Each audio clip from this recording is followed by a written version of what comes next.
ने सिर्फ़ फैक्ट नहीं पढ़ा है, आपने कंटेंट पढ़ा है, अपने कंटेंट पे फ़ोकस किया है। पहली चीज़ वो, दूसरी चीज़ कि आप अपने फैक्ट के साथ बहुत क्लियर हैं।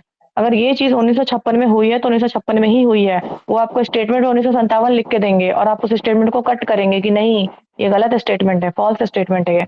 तो उसमें यही हुआ था कि बच्चे कन्फ्यूज़ हुए थे कि ये स्टेटमेंट सही है या नहीं है। डाटा के साथ, फैक्ट के साथ खेला गया था, तो वो सब आपको क्लियर होना चाहिए। वो तभी क्लियर होगा जब आप बहुत प्रैक्टिस करेंगे, बहुत मल्टीपल टाइम्स रिविज़न करेंगे और आप कंटेंट ज़्यादा पढ़ेंगे फैक्ट के कंपैरिज़न में।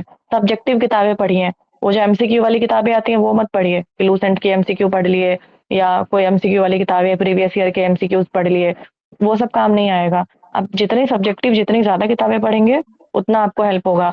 मैं हिस्ट्री के लिए भी बता रही हूँ, पहले क्या होता था, जयप्रकाश नारायण कब जेल से भागे, कि वो जिस दिन भागे उस दिन कौन-सा दिन था?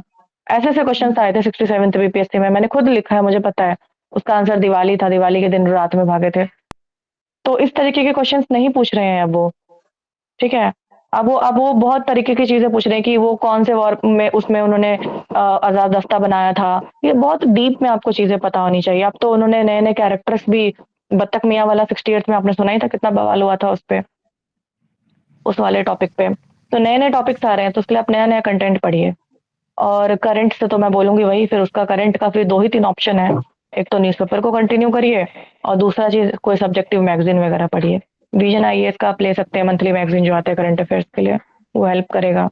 और बाकी एक न्यूज़पेपर तो कंटिन्यू रखिए फॉर श्योर।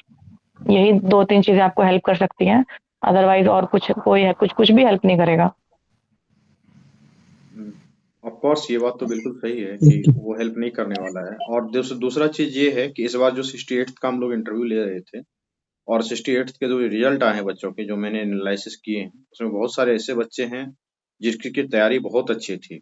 तो वो तैयारी का लेवल बढ़ाना पड़ेगा। बहुत सारे बच्चे बीपीएससी के थे, लेकिन सिर्फ वो बीपीएससी के बच्चे नहीं थे, वो उन्होंने यूपीएससी भी दे रखा था।